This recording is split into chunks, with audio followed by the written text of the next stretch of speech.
It was a little bit of a hike to get here, but I wanted to show this beautiful scenery, which I'm not sure if you're able to see it, but in the back, there's actually, in the distance, there's water. It's kind of far, and but all the mountains around, and I just think it's really beautiful here, so I thought it would be a pretty place to do a video. First, I would like to say thank you so much for everybody who responded and shared and gave comments. That really meant so much to me.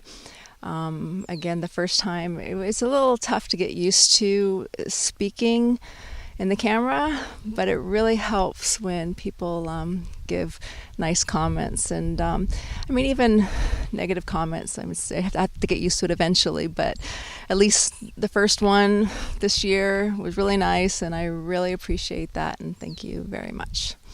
So I have a little bit of a sweat to get here. It was a hike. The last video, in the end, I said I was going to talk more about the unconscious mind, and so that's what I'm going to do today. All right, so I want to talk a little bit about my own personal story. It was quite a few years ago. I'm kind of guessing like maybe 8 or 10 years ago, but you know how time is. It's really hard to tell exactly when it was. But I mean, if I think about it, I'm sure I could figure it out, but I can't think of it right now. And I was going to a friend's place, and we were talking about enlightenment. And at that time, I was thinking, enlightenment? I don't want to get involved with enlightenment. I want to experience. And I know that's a really crazy thing, because anybody who is on a spiritual journey would respond like, what are you, crazy? Of course I want to be enlightened. But at that time in my life, that's how I felt. It was just like, oh, enlightenment. I'm not ready for this kind of stuff. And I didn't understand why. I didn't understand why I was feeling that way, but that's how I was feeling, and that's where I was at the time.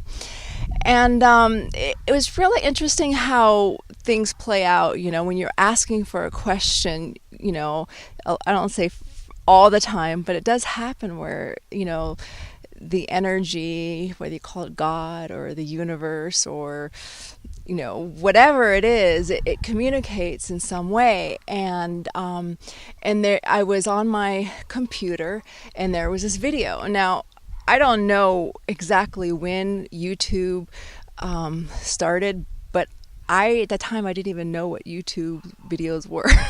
I think I heard of them at the time, but I wasn't involved so much at the time.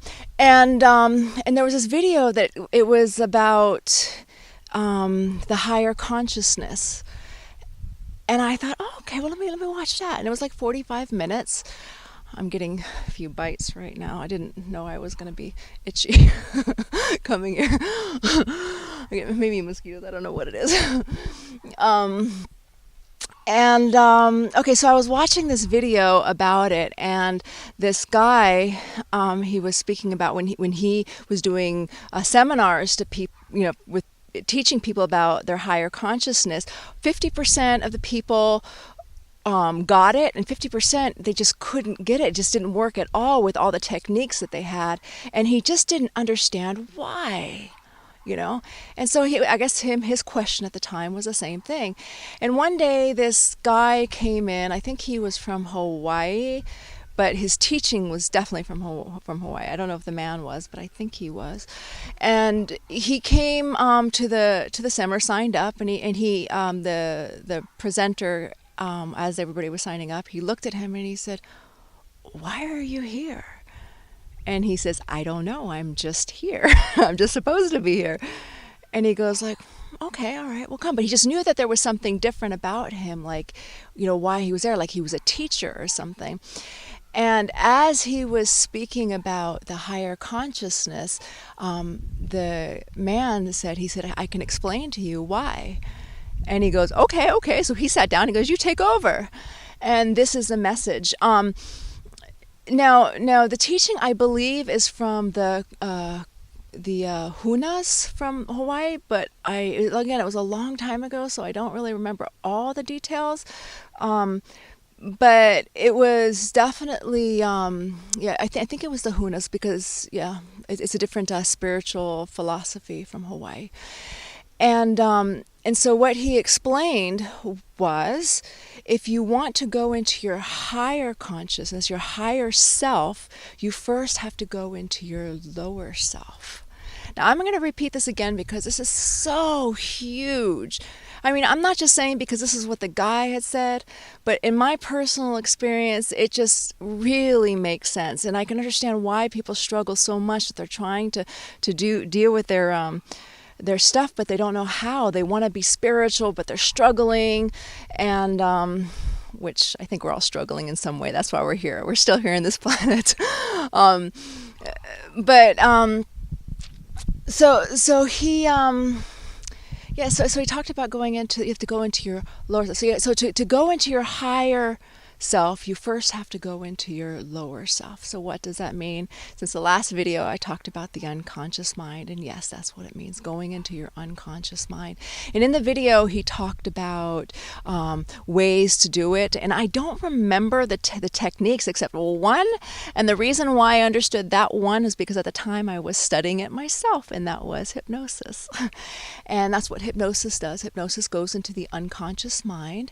And yeah, so sometimes if for whatever reasons, if you want to, heal in some way or work on, work into your spiritual growth, but you're having a struggle, just understand that we have to. There's nothing wrong.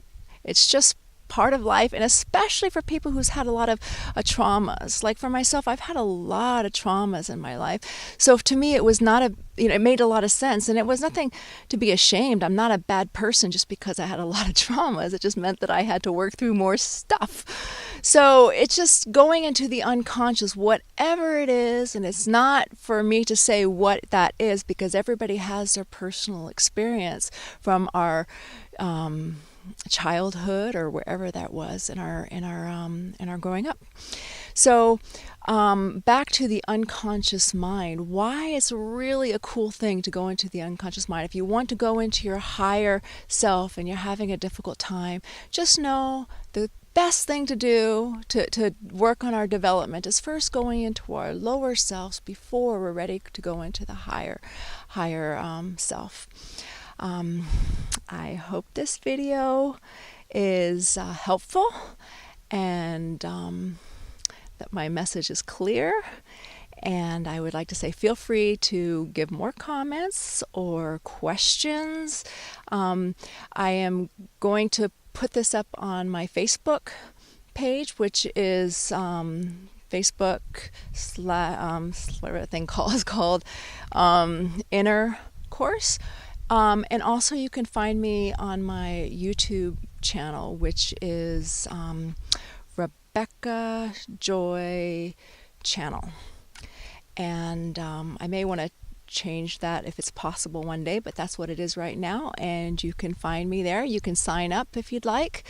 And yeah, I would love to hear any comments, questions, better ideas, anything. It's all good, and thank you for giving me an opportunity to speak, to communicate, and I really appreciate all the beautiful feedback again. That really means a lot to me. Have a beautiful day, and talk to you soon. Oh, one more thing. I'm going to do another video coming up soon, if you want to hear the next. What my next video is I'm going to go back into more about the unconscious mind, and this is going to be a little bit controversial, but please don't kill the messenger. I'm going to be talking about the book The Power of Now, and about Eckhart Tolle. I am not knocking it. I actually think it's a beautiful book. I think it is a beautiful book, for the world. And I have, I'm not trying to say anything negative about it, but what I am going to explain that why it is difficult for people, some people have a very, very difficult time to be able to live into action. Yeah, and that's basically it. There's no judgment for people who can't. It's just to understand that we're all in our journey, and I will talk more about that. Okay, I've had enough, and I want to say thank you guys very much again, and till we meet again.